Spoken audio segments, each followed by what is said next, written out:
Yeah, so I've just come across a recording that was released on the 6th of August 2021. Michael Knowles reacts to Anarchy and the White Pill, Michael Malice. And I was really astounded at just how much this exchange between Michael Knowles and Michael Malice is sort of spot on the issue that I believe that I confront and that I tackle more forthrightly, because I think that both Michael Knowles and Michael Malice have an untenable position. I believe that they are both wrong. And they actually finish. What I'm watching is 48 minutes and 55 seconds. I'm not sure if it's an extraction from a larger exchange, but I think that this version is plenty, and that it's good enough. But anyway, they end off talking about justice. And I think that they both unsatisfactorily relate to justice. Michael Knowles says something about some kind of idea of that we need the state to be representative of some kind of morality, so that we're, you know, and essentially then he grounds punishment for breaking the law as a kind of retribution that you need to pay your debt to society, is essentially the kind of is the moral narrative. And Malice is more anarchic. Now, on moral grounds, I think Malice is in a better position. What makes so I would almost like to more address Michael Malice's position, because I think it's closer to the truth. It's closer to some kind of feasible, workable situation, at least on paper, in theory. But Michael Malice also, I think, drops the ball. And Michael Knowles also, I think, brings up some of these points, but I don't think he makes them as well. I think I've already overviewed this ideological issue. I think it's sort of in the second half of one of my recordings, maybe on the differences in gender and the culture war and gender politics, or it was in connection with me commenting on Richard Grannon at some point. And essentially, it all boils down to. I mean, I can phrase this in many different ways, but essentially, if I can, okay, I'll talk about it by critiquing Michael Malice's vision of a functioning state, and why it would be. I think it would be just utopian. I think it would be very, very. The problem with Michael Knowles' idea that you can kind of just use freedom of contract to substitute for justice, that we can have some kind of peace but not justice. That kind of peace is going to be, I mean, you might as well be, I don't want to be so, I don't want to appear so bigoted, but essentially, I mean, that's like an Islamic position. And that will eventually mean that you'll just have competing sets of things that are just as problematic as Sharia law.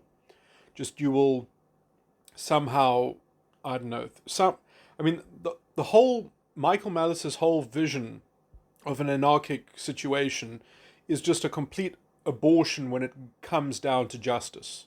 It doesn't, it falls flat on its face. And at least he has the consistency to say that, well, you know, sort of justice is an ideal and it's kind of utopian, so let's just kind of forget about it and let's have something that's workable. And but I don't even think that his system would be workable. I think his system would degenerate quite badly, and you get into semantic problems, because you can't just ground everything in contract, essentially, or even if you wanted to, that doesn't have enough principles, enough values to even conserve its own line that it would be taking on those things. Like, you have to have some fundamental constitution. You have to have sort of some structure, some edifice that is going to be the foundation of something that would even be a social contract. Even Michael Malice's vision essentially is the idea that there is no higher value than you don't speak for me, and freedom of contract and freedom of association, which are, I think, very, very important sentiments. But they are sentiments that would very quickly they would erode themselves. They're not stable in that form. And if you tried to have a system that had a multipolar justice solution, or substitution of justice, you need something like a social contract. And I'm sorry if maybe that phrase has a toxic historical lineage or something like that, but I'll put it in my own language. My own view is that if you don't have a common sense of justice, you don't share a society with someone. You're not in the same. If you don't have a common view of justice, then you're not in the same, polity. You don't. So for me, justice is very, very important. But essentially, if you don't ground things in justice, you're going to end up with semantic.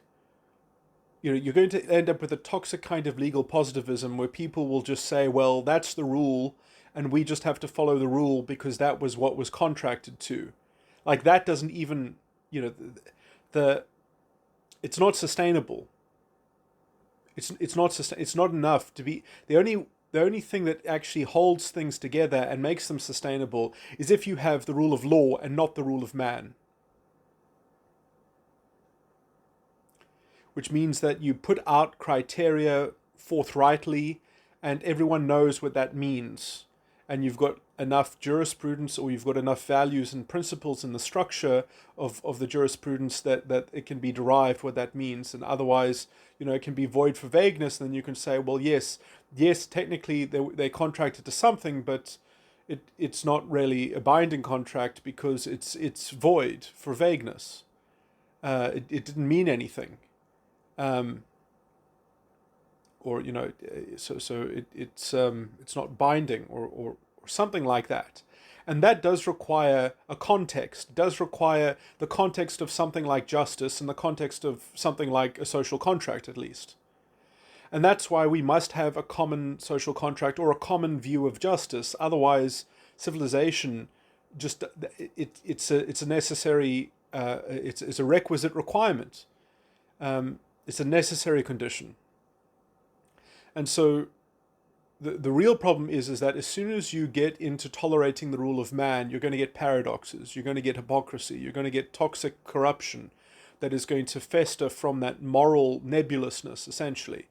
And so we need a way to have some kind of stable morality. Now, when you try to have a stable morality within a system that is trying to maximize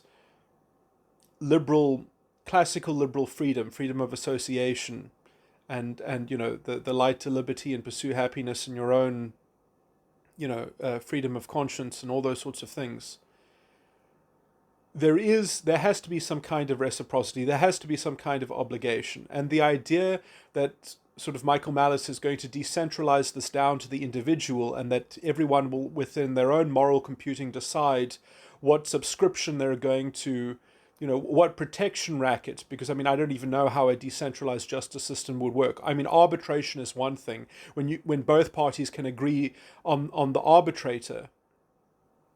But what happens if there cannot be reached an agreement? Where's the compulsion going to come from?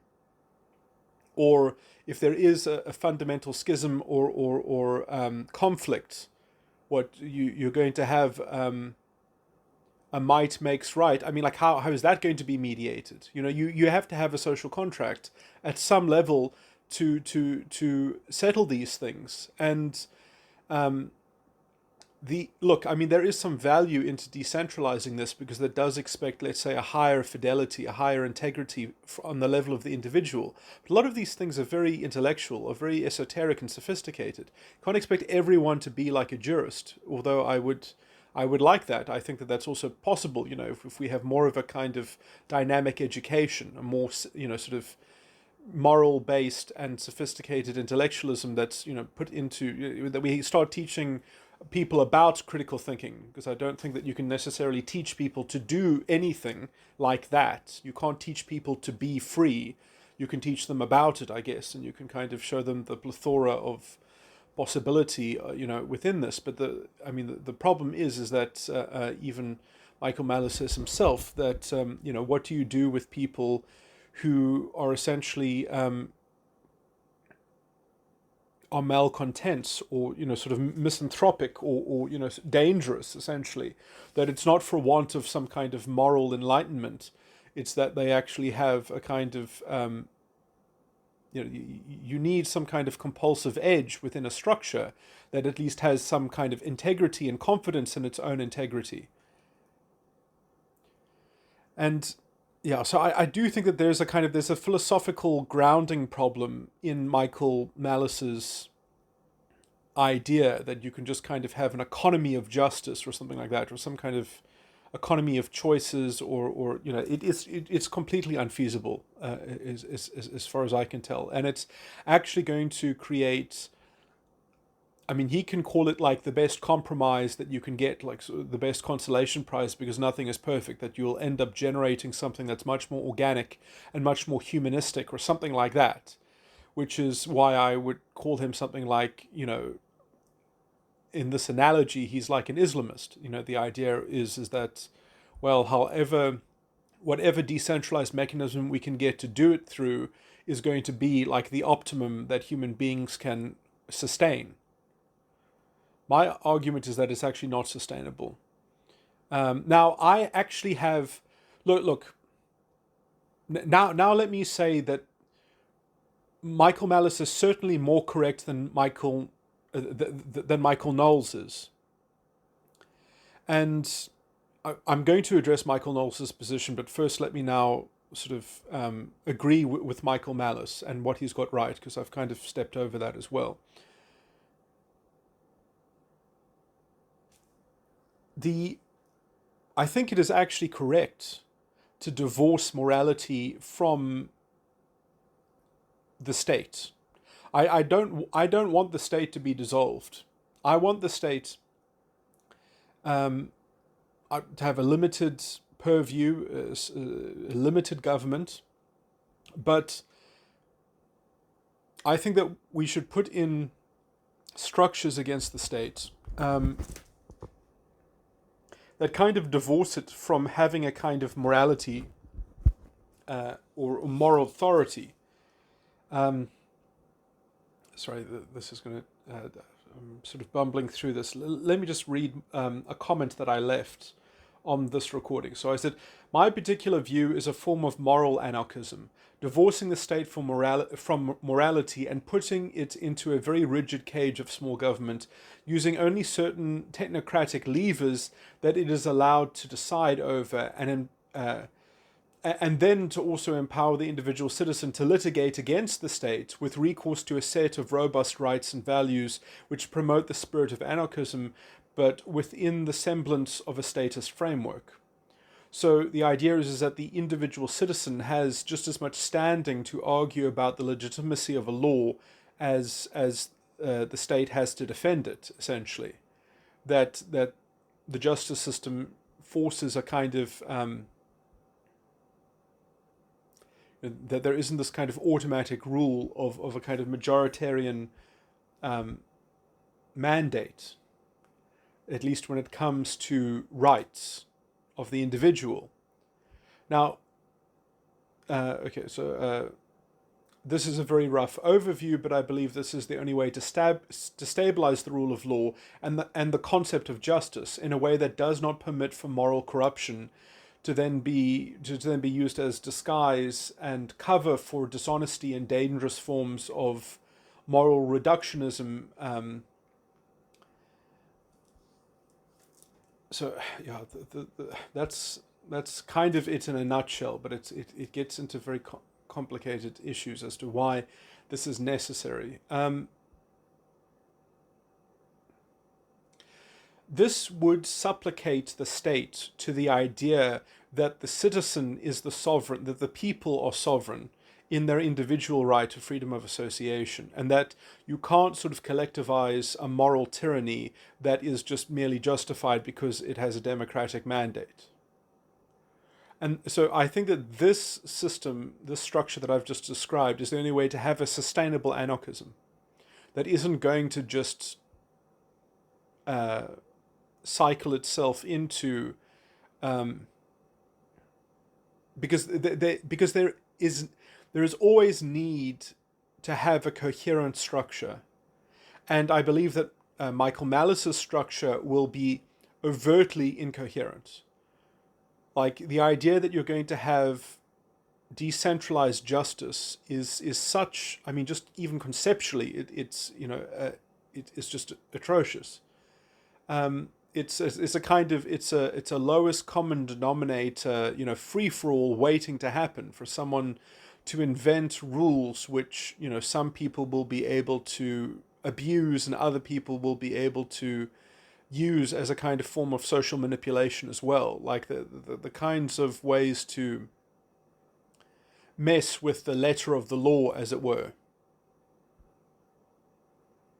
This is the need for justice, and justice is a very complicated matter. And so if you scale this down and you localize it, and you don't have the kind of the intellectual elites that are sort of being the check on the system, as it were, as a consistent sort of guardian class or watchdog, as what jurists are in many, in many ages where there is actually a kind of the Roman law really had it done very well, because the Roman law did divorce morality from the law itself. The law itself was a kind of was just mechanisms of a kind of responsibility, accountability, and transparency.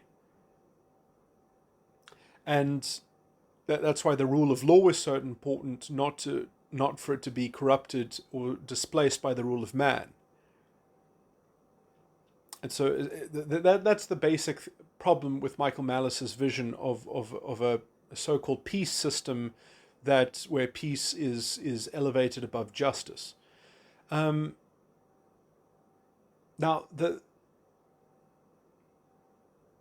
Michael Knowles realizes, I would say, the impracticality and almost the kind of the untenability of these features. And his idea is, sort of, I mean, he even describes himself jokingly, but I understand exactly what he means, as a knuckle-dragging, sort of theocrat. And that, I think, is already to create a moral hazard in the state, to allow the state to wear the clothing of a kind of something that can be sanctified. And I think that this is actually to misunderstand, and I mean, I guess I could be called a heretic or something like that, but I would say that my understanding of the Christian doctrine is perhaps more sophisticated, and I would defend my particular understanding of it. But essentially that you have to render to Caesar what belongs to Caesar, and that is effectively the rule of law.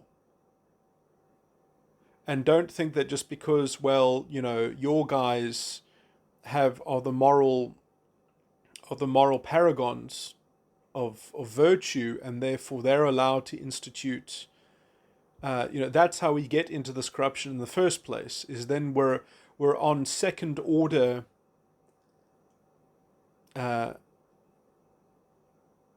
This really dovetails too much into what I need to talk about cerebral histrionics, but when people try to create a collective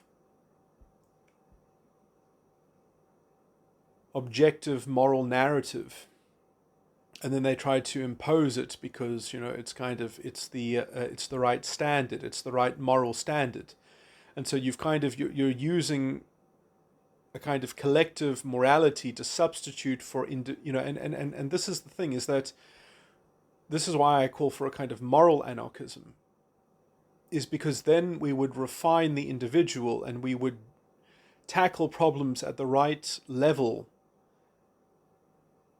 not as a kind of as a sociological enforced stricture, but on the level of the individual, whereas actually where essentially morality, where the rubber meets the road, where decisions are actually made. and where society also has to make sense according to the individual, not according to these kind of blanket category systems that some rule of man, moral authoritarian is going to paternalistically, do for the people and impose on the people to be good for the people instead of the people themselves being good. And so this is why I call it a kind of moral anarchism, because discerning cannot be substituted for. You cannot, we cannot keep bad things from people. They're going to experience them if they don't understand it. And this is why I argue for this moral anarchism. Not the kind of... Michael Malice assumes that if you have a kind of structural anarchism, then the moral anarchism will kind of shine through. I'm not convinced. I think that idea is fundamentally untenable, because without the consistency of the rule of law, and you really need a social contract where the rule of law is very prominent.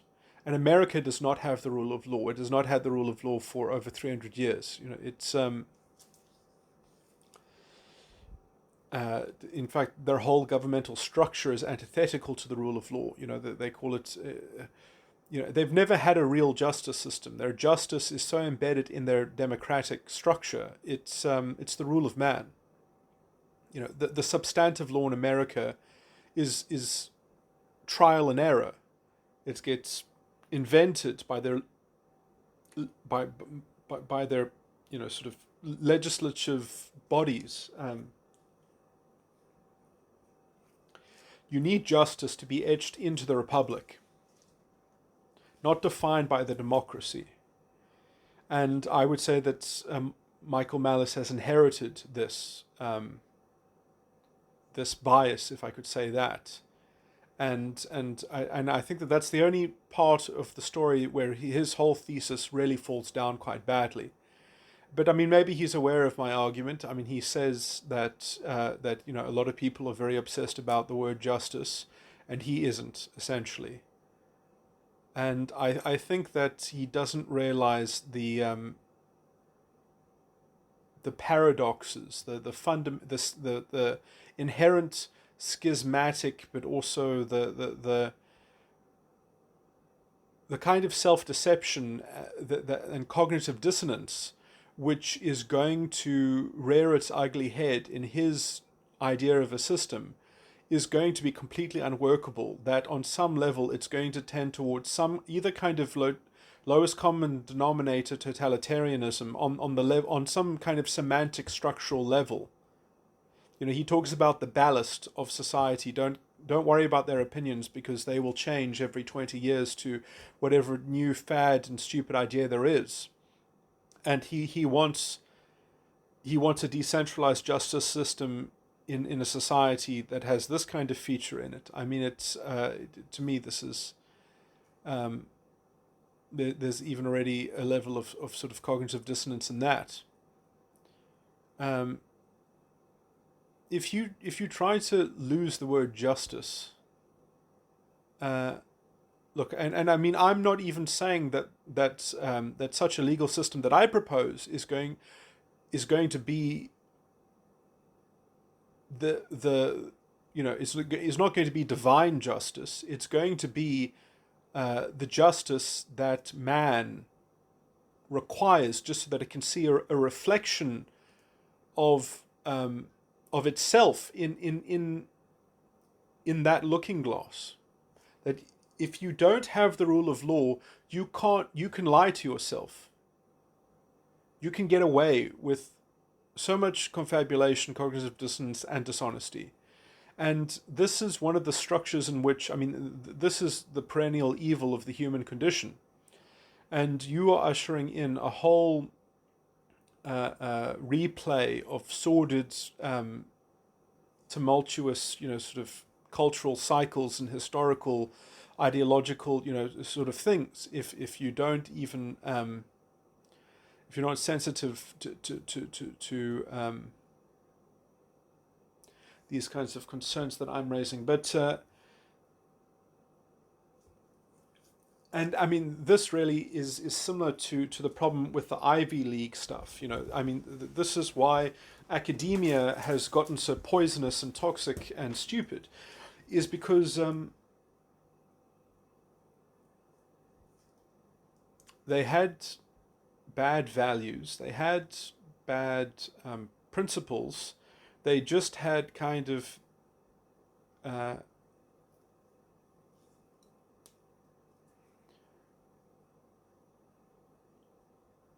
whatever that they can theoretically extend their reach and control over more things simultaneously through an unfolded methodology of expanded rationalization over certain subjects, whatever, and it doesn't matter that essentially it's incoherent on the level of basic principles and values, which we can even say, let's call this basic principles and values, freedom of association, and sort of self-determinism and stuff. But the idea is that, well, a sovereign people or individuals vested with these kinds of rights, they need to share a state at some point. And so they actually need to compromise on their freedoms. And that requires a certain political calculus, that requires a certain intellectual calculus. And if you're going to then have an ulterior way of deciding these questions, which come from some kind of utilitarian calculus or some kind of, sort of, well, let's choose the methodology that doesn't try to work out how to reconcile moral ambiguities and differences of interpretation or personal feelings and sentiments about justice. Let's try to, avoid that quagmire and instead use, well, what outcomes are you looking for and what outcomes are you looking for? Let's use a Venn diagram, and then let's try to utilitarian maximize that. And then we'll all step on the moralistic argument. We'll all step on the toes of the moralistic argument because we found this ulterior methodology and formula to solve the political equation, and let's all go that route. And I would argue that Michael Malice's idea that we're just going to decentralize justice is just as obtuse as the Ivy League people.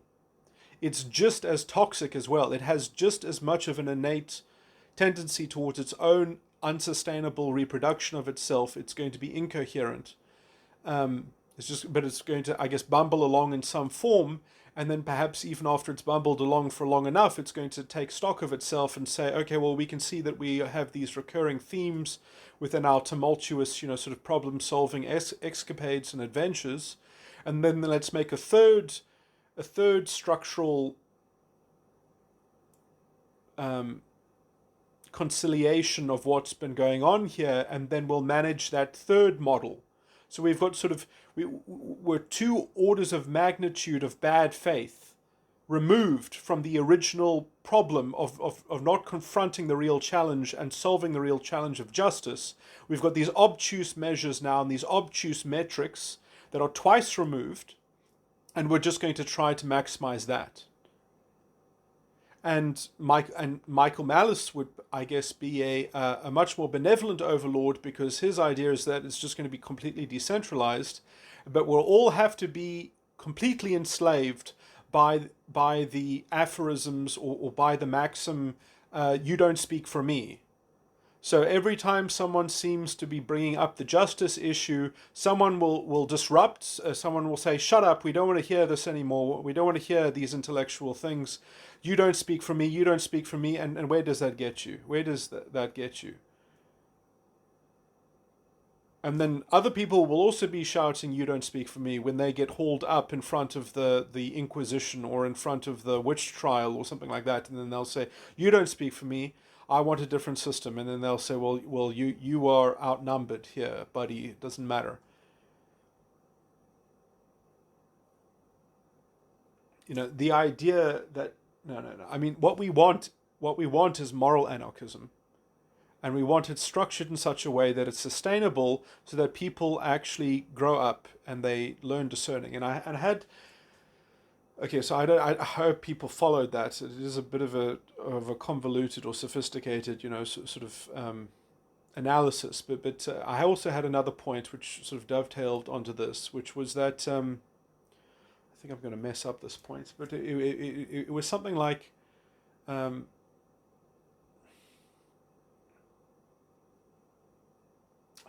man, I've just lost the thread. Something about Michael Malice. And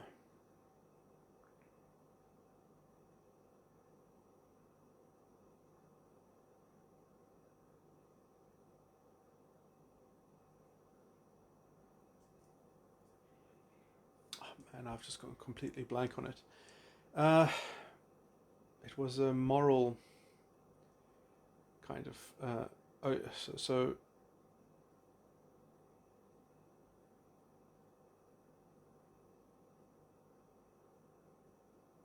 So essentially, I really think that the best you can do is you can leave individuals, citizens, with a set of rights and values and principles, and give them a kind of equal standing to the state itself in defending those values against what the democracy might want to do. And then you've created an open society. You've created a free society that actually cares about the dignity of the individual citizen, um, because essentially the group does not have a right to legislate its morality, essentially, or at least not in a way that conflicts with the rights in the Bill of Rights, which would, in my view, have to be modulated or changed, and have a mechanism of a limitations clause, so that you could actually get into the nitty-gritty of arguing why the limitation is unjustified, rather than it just being infringed from whatever rationale the judges can use um,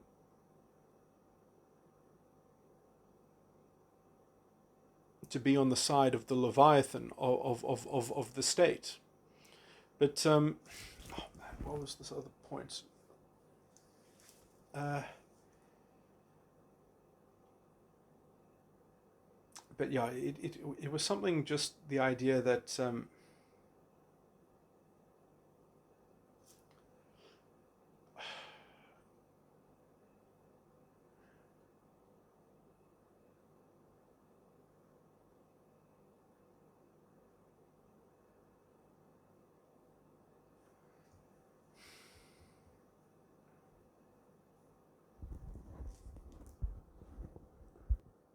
okay, I've just rewritten the second paragraph in my comment because the grammar was a bit weak. But this is a very rough overview, but I believe this is the only way to stabilize the rule of law and the concept of justice in a way that does not permit for moral corruption to be disguised and be used in brackets as a cover-up of dishonesty and dangerous forms of moral reductionism. So yeah, the idea is essentially that without justice, people you can't let people choose their own judge, essentially. Like you can't let people in some sense, you can't choose your own judge. I mean, look, I understand that in arbitration, if both parties would agree to the arbitrator, then that's certainly not a problem, because you could say, well, the other person just as much had the other litigant or whatever, or the other contender just had just as much an equal selection over the arbiter. But when I say that you can't choose your own judge, what I mean by that is that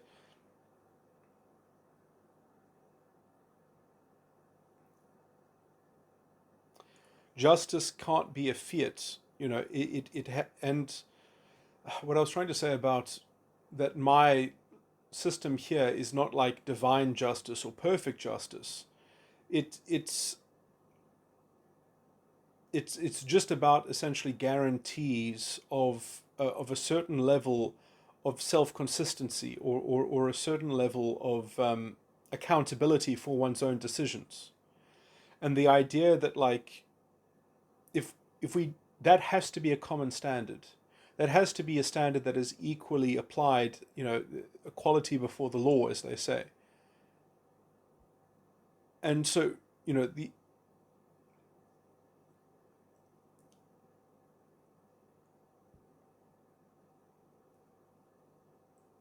so in that way, you can't choose your own judge. Um, and that is what is lost when we don't have the rule of law. And as I've described, America does not have the rule of law. It's very easy to not have the rule of law. I mean, my country, although it has it on paper, much more robustly than other countries, it has been betrayed and murdered and things like that. And this is also a symptom of the kind of the fourth turning that we are in, and the kind of the moral nebulousness, and the reliance on nebulous rules that then can be interpreted to make them have the outcome of whatever it is that you want, because we're sort of in that level of sort of second order and third order bad faith, sort of institutionalized corruption.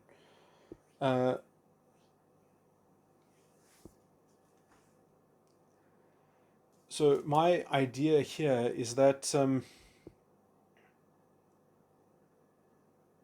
the individual gets entrained in this, and I think that really the only way, I do actually think that the culture of justice in a society is the thing that actually gets reflected over the course of time. It's what determines culture. People say that politics is downstream of culture. I actually believe that a legal culture, or the culture of justice or law, is essentially upstream of culture. And it is this kind of this moral horse trading, and this kind of moral reductionism, which allows people to get into paradoxes and then to kind of pass the buck or scapegoat it, and rely on things that are not going to be sustainable. Like, you don't speak for me is a useful maxim as a kind of as a vague sentiment, but it's not going to sustain itself in any kind of way.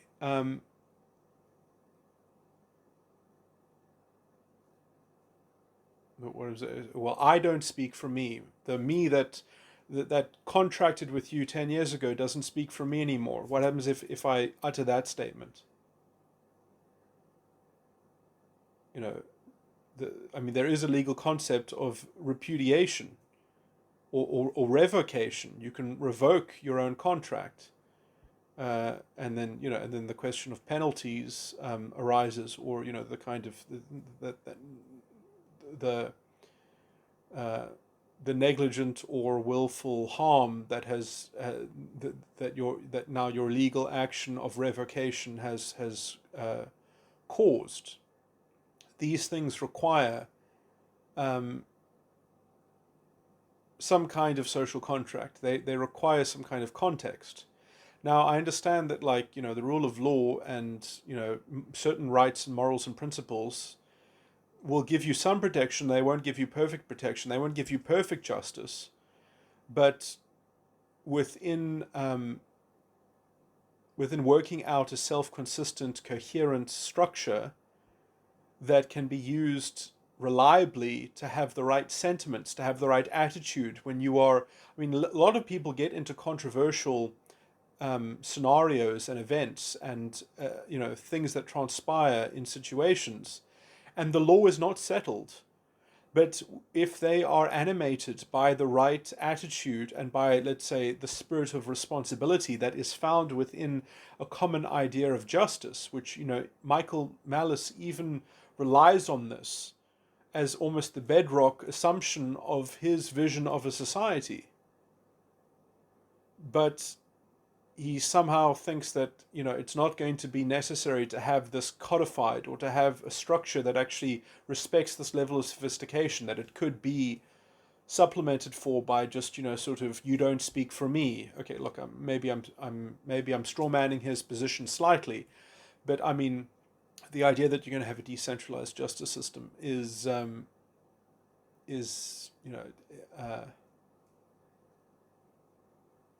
I mean, well, as decentralized as it is, that's how many polities there are going to be, and that's how many nations there are going to be. Because I mean, each one of those, um,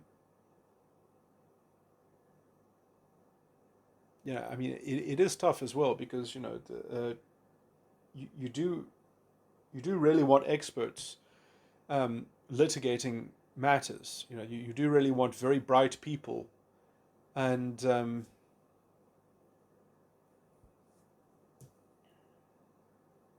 arbitration is certainly a generally good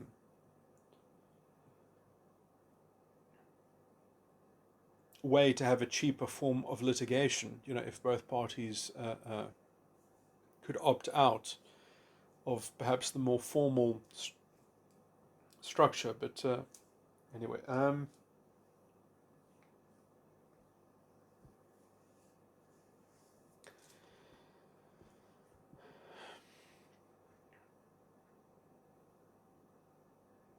sorry, I've kind of lost the form of my own diatribe here, but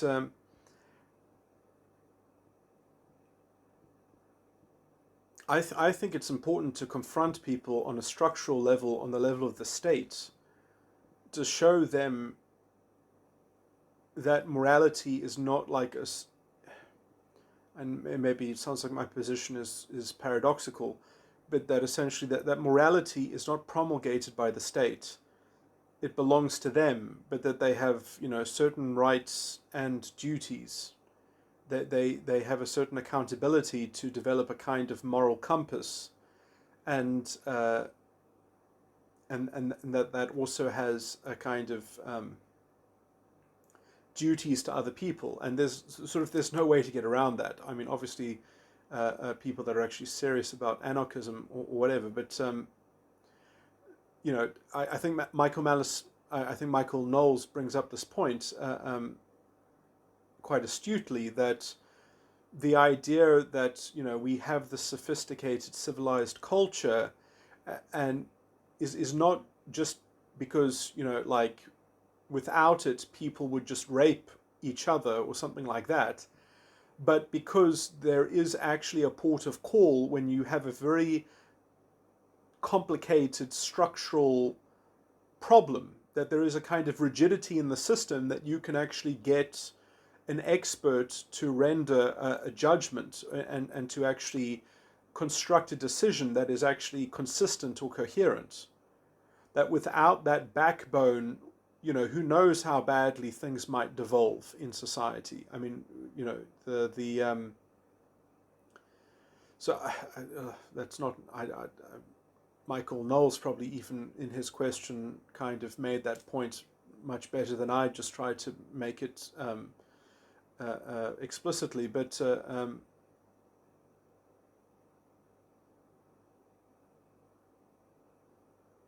that integrity and fidelity in a structure is important, and as soon as you add decentralization as one of the ingredients, it is just utterly wow. I mean, it's just the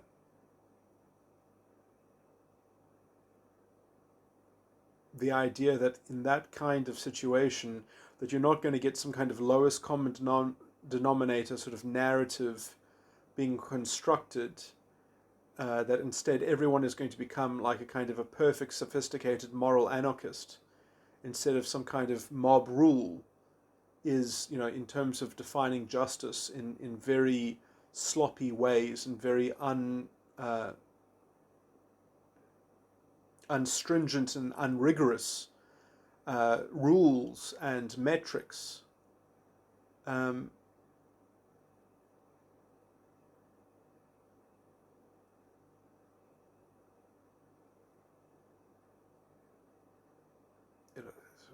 I mean, I'm not saying that well, certainly, I mean, I agree with the whole, I disagree with the whole structure and content of the American legal system and governmental framework for having this kind of,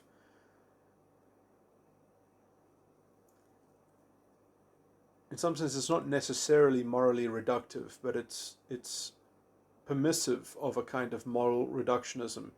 It allows the citizens to do this through the mandate from the majority. And so I think that there has been a kind of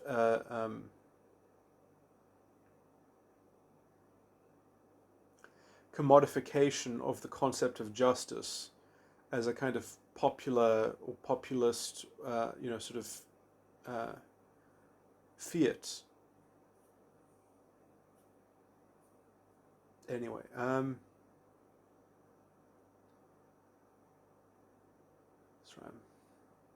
wish I could find that one point that I was going to make, but it was something like that the individual needs to be confronted with the right kind of, I guess maybe I could be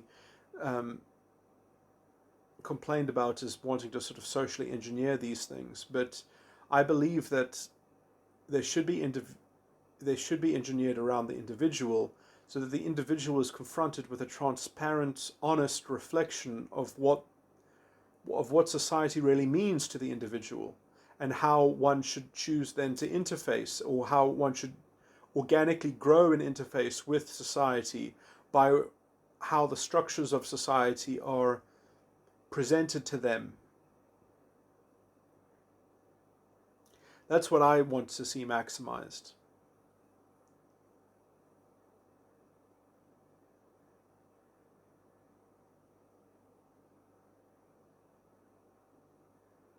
And so I talk about the abortion thing, and I talk about bootstrapping libertarian values, and robbing the state from the mantle of a kind of moral authority, that it has a moral consistency and it has some morally enshrined values, but essentially that those make up a kind of open liberal democratic structure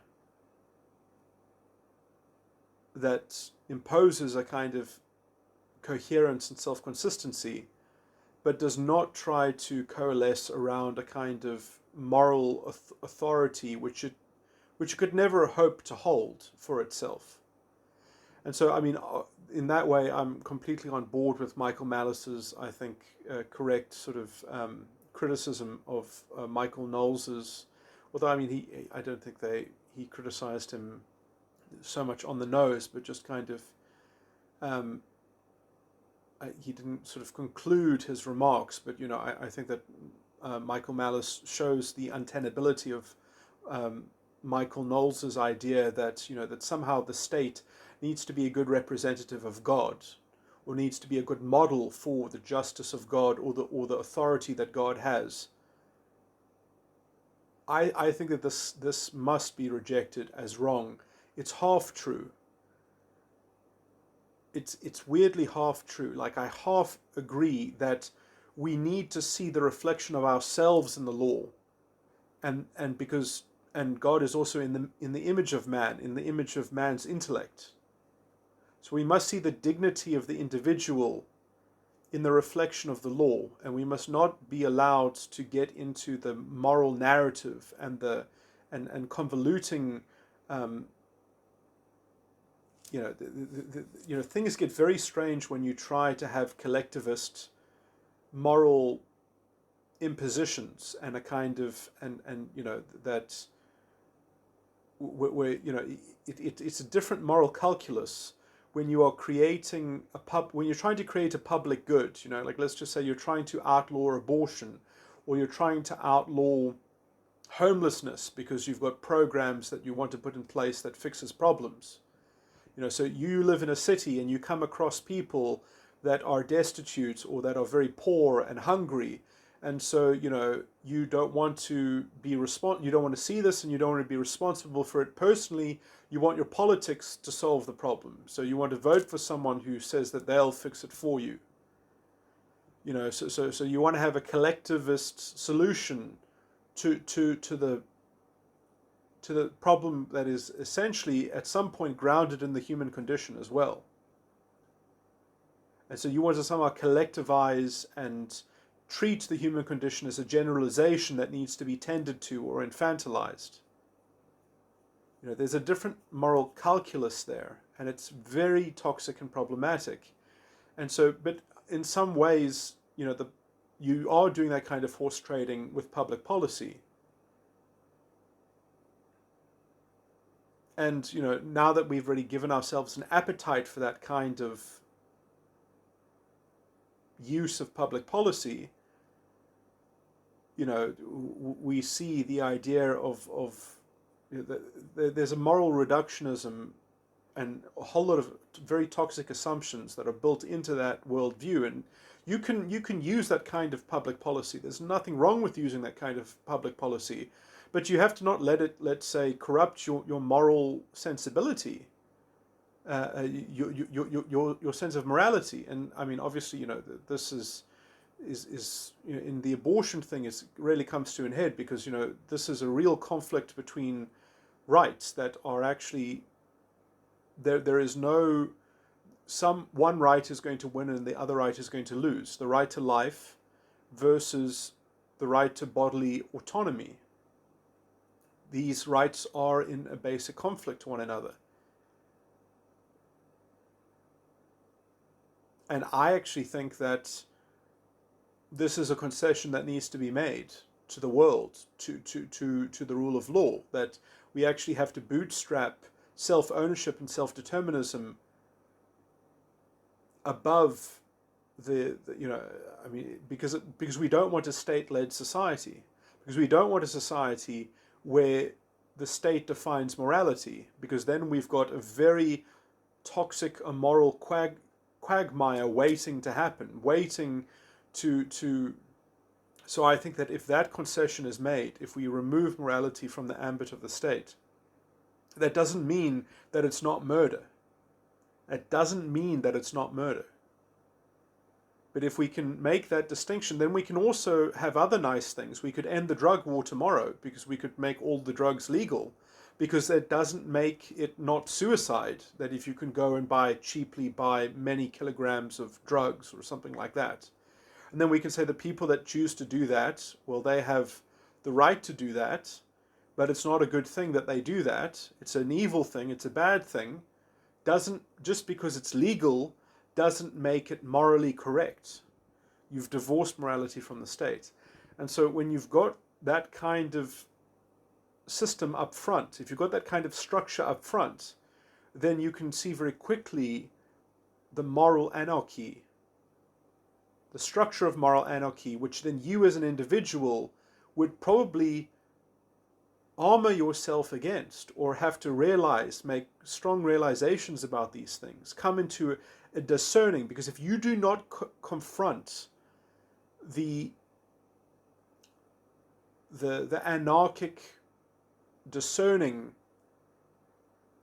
component of confronting problems, if you expect that the society should save you from problems, you've already got a toxic impetus into interacting with the structure of society, which is fundamentally self-annihilating, or it's fundamentally, that the state should come and adopt me, that the state, do we really want the state to define what education is, to define what, are we really going to have a state-led society in everything? We need to have this worked out, and I do believe that how I've described it will, in the long run, be a culture of life.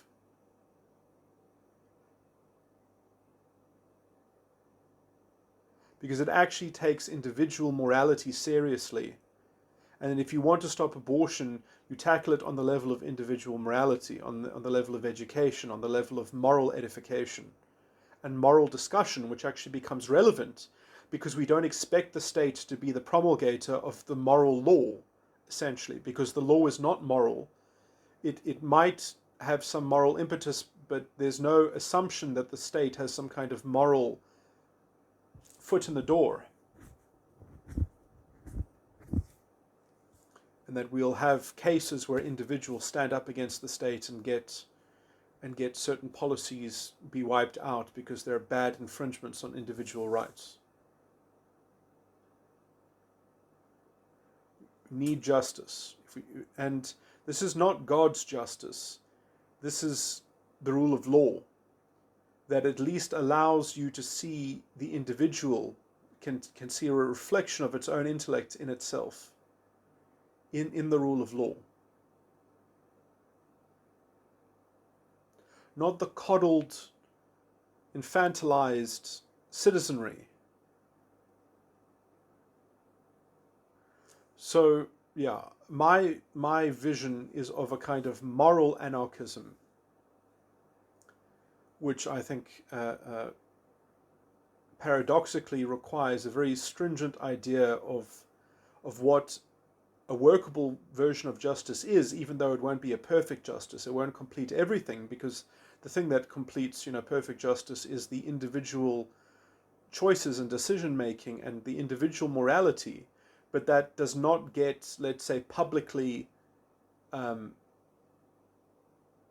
put into law in a way that that there are restrictions. And so I think that, as it were, the concession about abortion and the concession about drug use as well, these are valuable concessions to be made in order to set up a moral anarchism in which we can actually grow a real culture of life. And justice becomes sustainable, becomes intellectually, conceptually sustainable and permanent and complete in its values and principles. And it's not the answer to everything, but it is the answer to, it's not the answer to the meaning of life, to the human condition. But as far as the state is concerned, it is at such a, it is at the optimal and at the height at which that is a contributing solution to the problem of the human condition, or the problems laden within the human condition. So I think that I am more serious about solving these problems in a way that isn't some kind of pie in the sky, some kind of silver bullet, some kind of, oh, well, if we just do this, if we all just went into one religion, it would just solve everything as well. If we all just plugged ourselves into the same kind of clerical dictate, that would also be a solution. But the solution that I'm talking about preserves freedom of association, freedom of contract, the freedom for people to do their own thing, and that it doesn't fall prey to the liberal paradox of intolerance. It can't, it can actually stand up for its own structure and its own integrity, and have this settled so that it isn't a toxic political football to be kicked around and facilitate the moral reductionism that disguises corruption in many, many forms. But that corruption is ultimately a reflection of the moral corruption of the population themselves, because they have bought into the rhetoric, they have bought into the lowest common denominator narrative, they've bought into the slogan that allows this thing to continue. Anyway, okay, I've repeated myself now, but okay, now I'm going to make an addendum of some further remarks to try to more robustly gesture and describe at the kind of polemic that I'm trying to create, which I understand I'm not really articulating it that well. So I'm really going to sort of apologize that this is not a well laid out argument, but I think I have got the components of a well laid out case that I have gone through, although not in a systematic way. So, but essentially, this is what basically comes down to is that we must find the appropriate level to which to litigate certain moral claims or arguments. And that level should not be the state. The state should not be this poison chalice that gets fought over, because it does have this fundamental toxic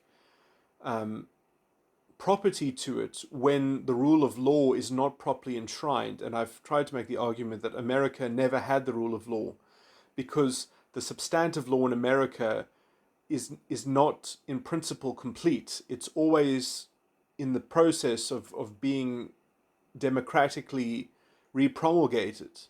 The substantive law in America is never it. Or you can, when you go to court, you take a snapshot of what it is at that current time and place, and then next month maybe they'll pass different legislation, and the law that you're litigating over is now essentially is no longer the law of the land. And what is the difference between the last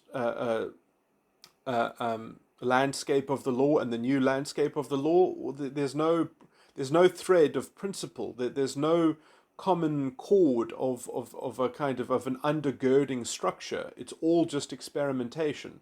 And so the idea in America is that justice is fundamentally a kind of democratic fiat, and that is the rule of man. That's not the rule of law.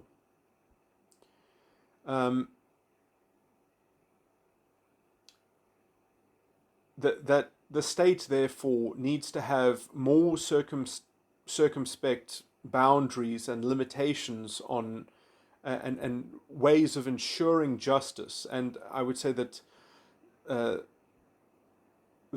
where America's system fundamentally falls down is that the individual and the state is not on an even footing when you go into litigation to call something unconstitutional. The judge is on the side of the Leviathan. The judge wants to rationalize that the legislation has a legitimate purpose, and that the limitation of the right is legitimate. And you are not privy to that calculation. You can't really go into that. You're not given the criteria, the general principled criteria to which that argument can be had. The judge gets to rationalize that privately. It's not. This is a failing of the Republic. But that essentially justice can be redefined, however the democracy wishes it to do so. And so, what I'm basically saying is that at the end of the day, there's on a kind of in the way of style, Michael Knowles is actually not that different from the identitarians. He only disagrees with them in terms of their content, not in terms of their modus operandi, essentially. But I would argue that he is making the same kind of error, although his murkiness, okay, like it looks like, I'm standing up against. I'm trying to endorse moral anarchism. I want the individual to be confronted with moral anarchism so that they can get into their own personal grappling with the idea of ethics and morality and discerning these things for themselves, so that they don't see the state as a reflection of the Sky Father authority or the Sky Daddy or something like that. To have a more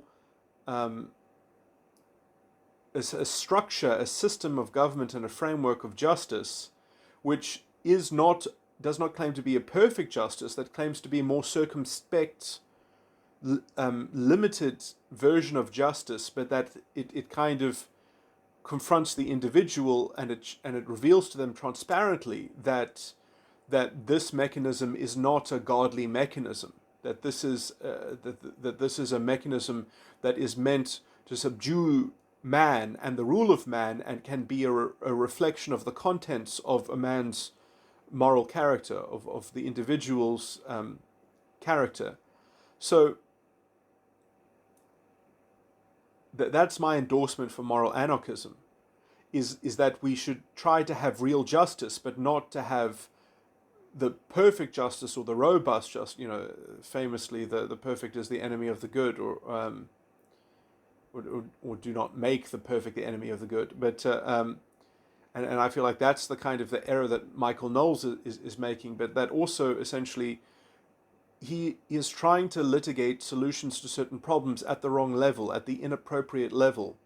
You when there is a conflict between bodily autonomy and the right to life, yes, you can say that, yeah, you can. I understand that Michael Knowles, I'm sure, concedes that it is a conflict, but that the right to life must be regarded as more important, and there is perhaps latitude, especially if technology increases in the future and it's possible to extract.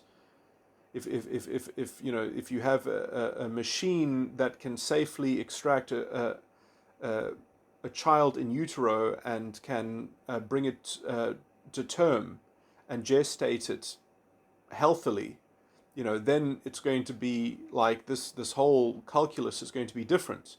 But I even say that is something that we don't really want the state to get into the realm of, because as soon as the state starts to act as God's authority on earth, or the kind of the moral, it's going to lead to the same level of perverse state dependence. It's going to, whether you depend on the state to be your moral authority, or whether you depend on the state to be a kind of the guarantor of you're going to create perverse incentives.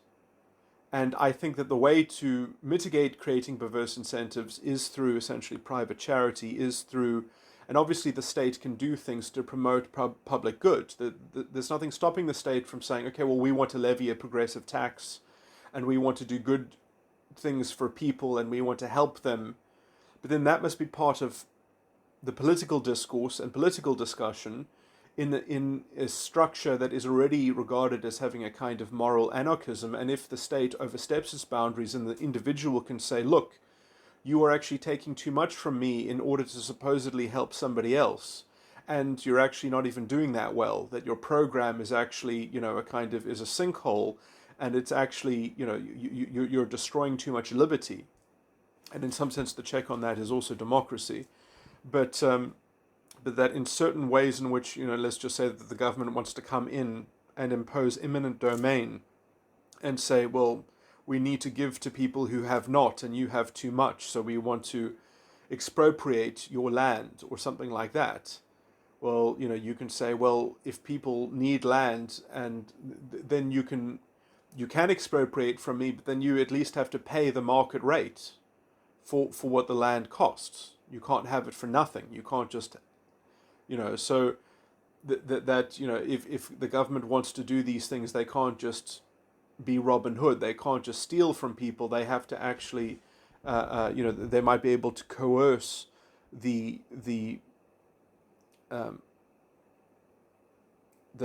transaction, but they can't get it for nothing, essentially, or they have to pay a commensurate sort of price. So as hypothetical kind of scenarios that just, so that there are limits there, and the only way to have limits on the state that are actually sustainable limits, that they don't just kind of mean nothing to be reinterpreted by the next generation, is if you actually have to have a sustainable rule of law, which means that you do have to have a more circumspect justice structure that's actually capable of conserving its own self-consistency. And I would argue that America deserves identity politics because it's structurally corrupted in this way. America was designed to be essentially the rule of man, and that is not. It's not. It's undignified for the individual citizen to be treated as a moral infant by the majority. But and which is my general argument against Michael Knowles' kind of view of the state and role of the state.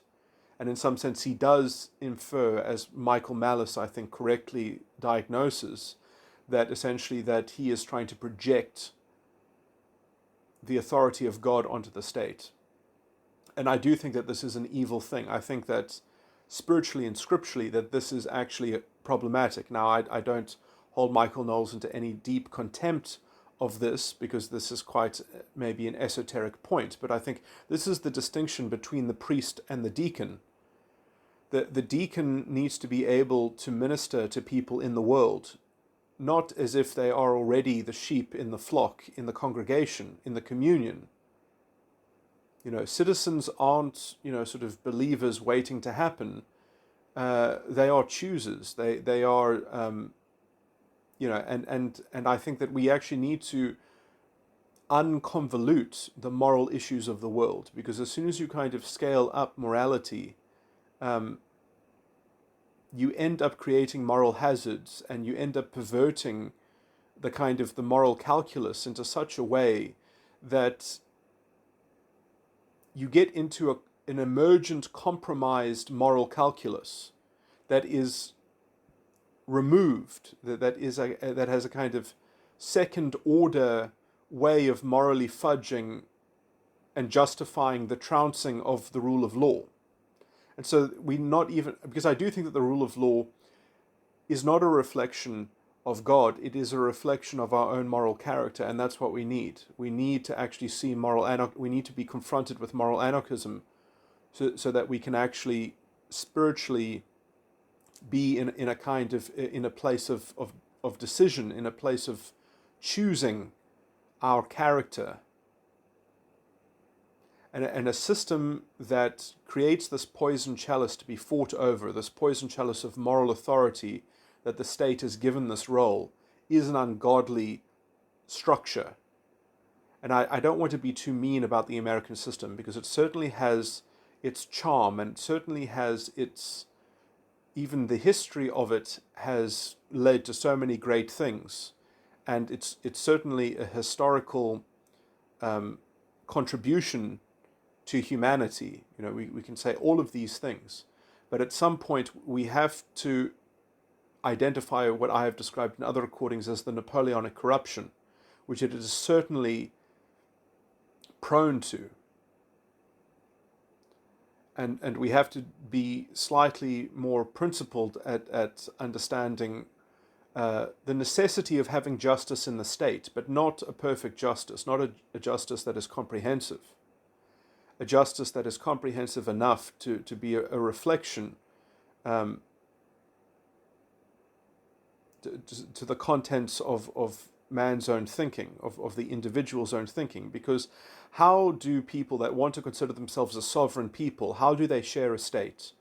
How, at some point, you have to work out philosophically, through values, through principles, through a consistency of rules that is capable of sustaining a way of compromising your own liberty and freedom, because you do have to have a certain duty to other people. But that should not be the same duty that is the depth of full spiritual life.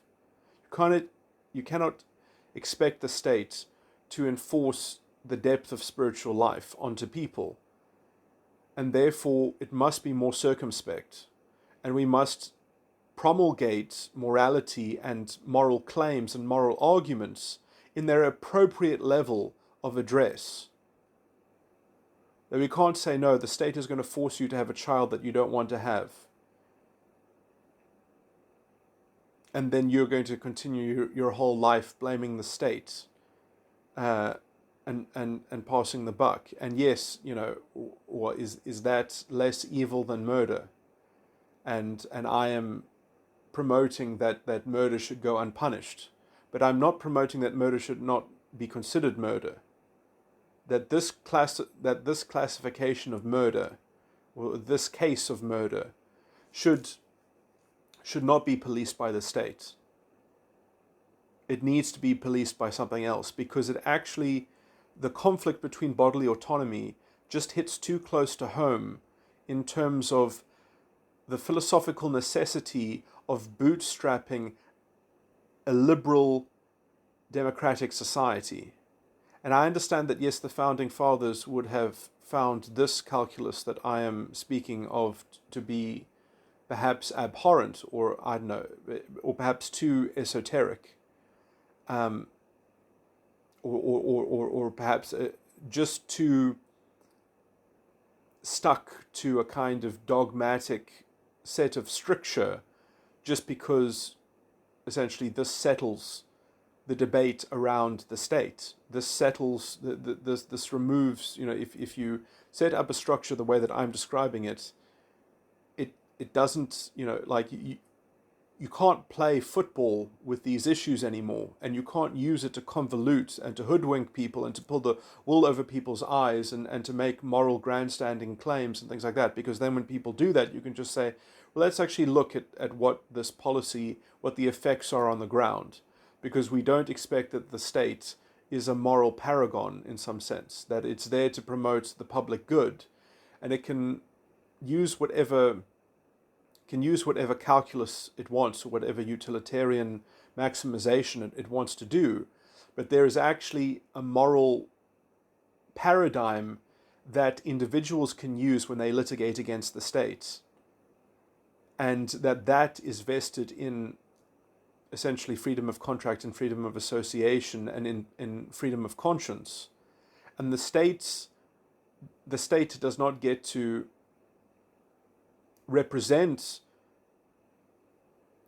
a conscientious position that crosses the line of the individual, that is actually bootstrapped and sacrosanct into the system, and this makes the system an ungodly system. But you should not be mixing, render unto Caesar what belongs to Caesar. And if you can't do that, you have made a church out of the world that you should have no part in. And this is why you can't make ground, is because you're trying to be a spiritual warrior, in trying to impose some kind of theocracy. And this is a never-ending cycle of what's the word, of sort of futility in some sense. Trying to dignify the world. You're trying to sanctify the world. This is a scriptural point which people they overlook. For God so loved the world that he gave his only son, blah, blah, blah.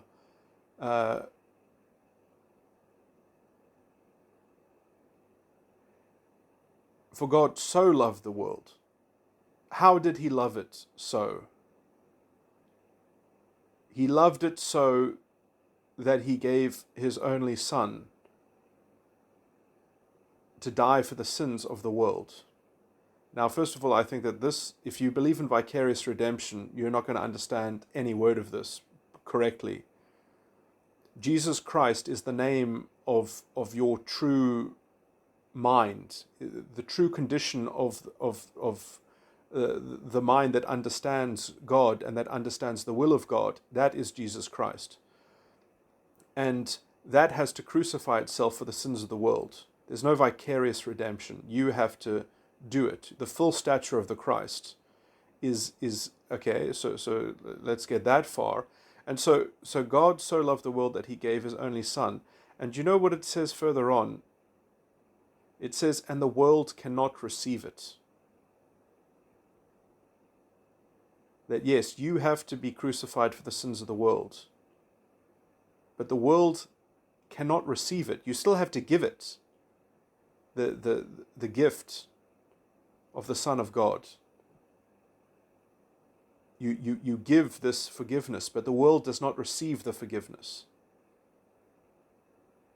You're trying to end the Christian scenario. You want the world to expire and to be replaced by some kind of paradise. Well, the victory of the Spirit is an eternal one.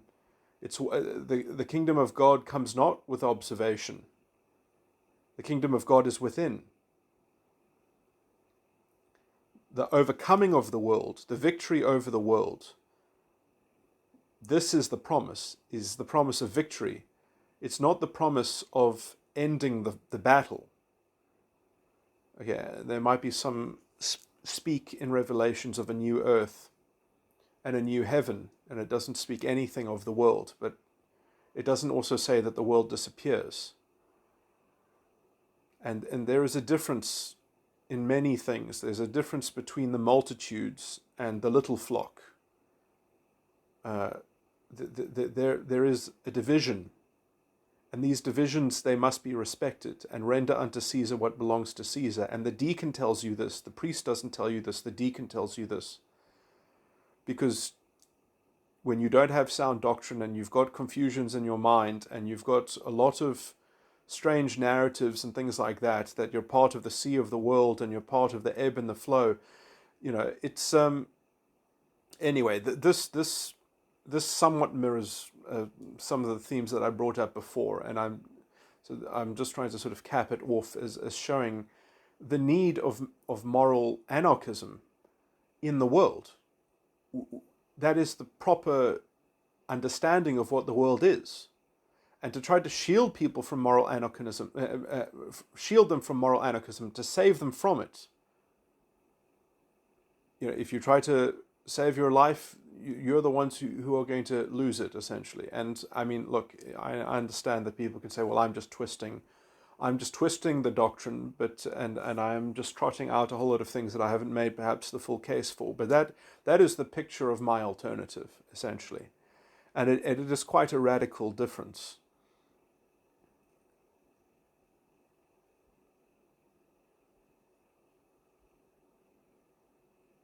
But I think that the biggest problem here is this idea that the world is redeemable. The world is not redeemable.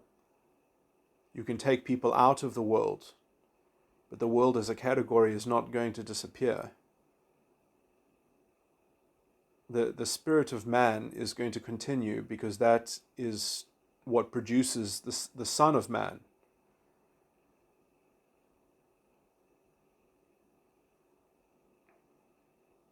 And the spirit of man will always have to be grappled with. It will always have to be understood.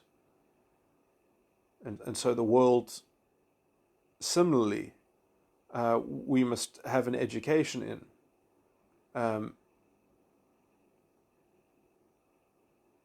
If only not to transcend it, yeah. So I mean, this is, look, I mean, it is very. I could talk about this, how I mean,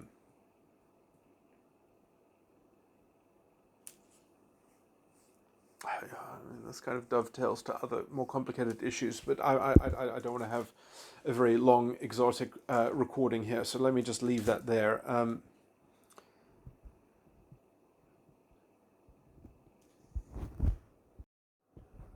Sorry, I don't know if I stated this plainly, but the second order perverted moral calculus is essentially in the formula of the means are justified by the ends. So, you say the means are justified by the end, so we're going to enforce this rule.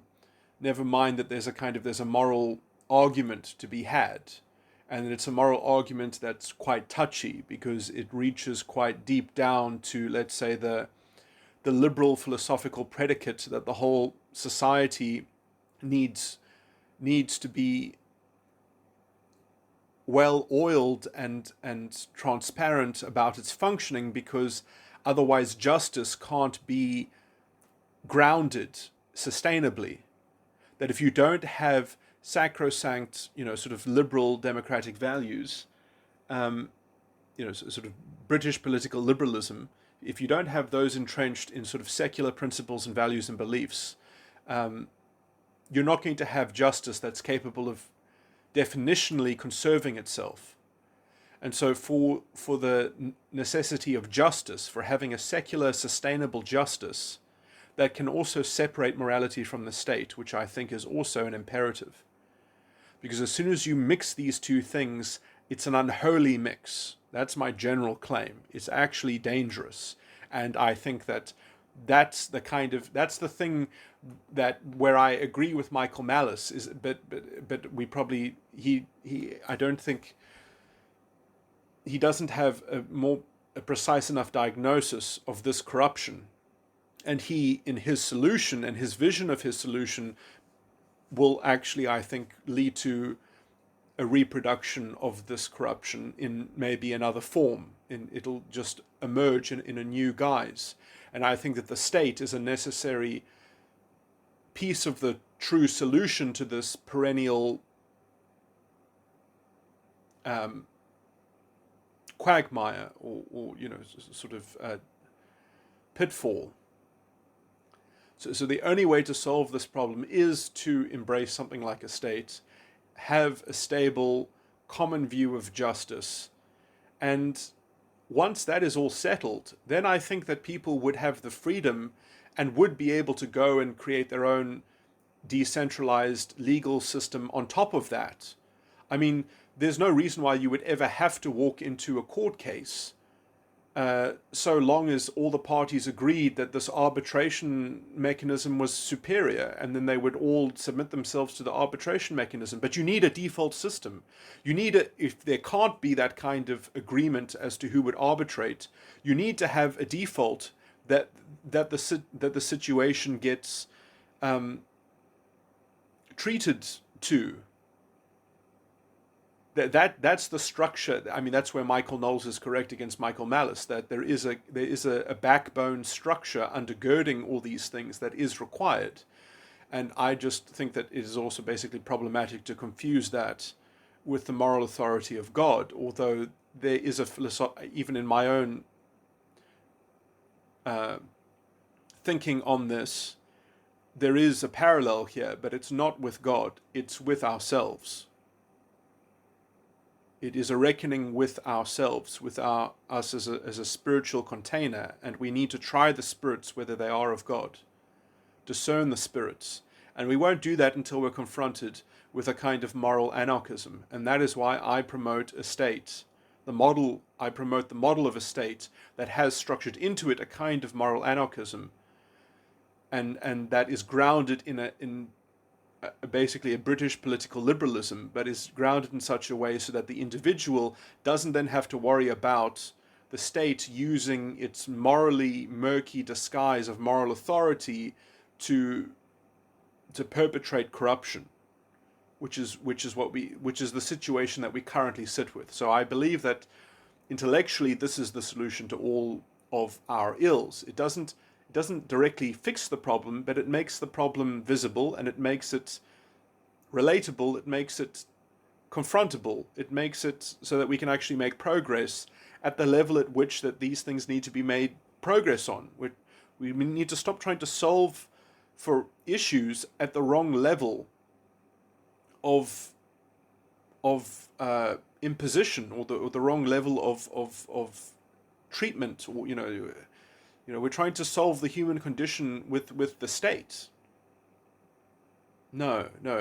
You can hopefully create a framework and a structure of government that makes the human condition solvable, but not that tries to, by necessity, fix it. That's ludicrous. The idea that the state is going to be virtuous for its own people. No, don't try to legislate virtue. You can legislate something else, which can get you maybe halfway there, but there's no guarantees in my solution, which is why it actually endorses faith and hope, an actual discerning which needs faith and hope, instead of subverting faith and hope by trying to provide a kind of moral security and a moral dependability, where you are actually leaning on your own understanding and you're expecting your understanding to support you, rather than being a slave to your own understanding and working underneath it. Which, anyway, it says in the scripture, do not lean on your own understanding. A lot of people take that to mean don't have your own understanding and just conform to some moral authority or some external locus of control, or just go with the flow, completely anti, at least my understanding of the doctrine of Christ. But anyways, so this is my alternative.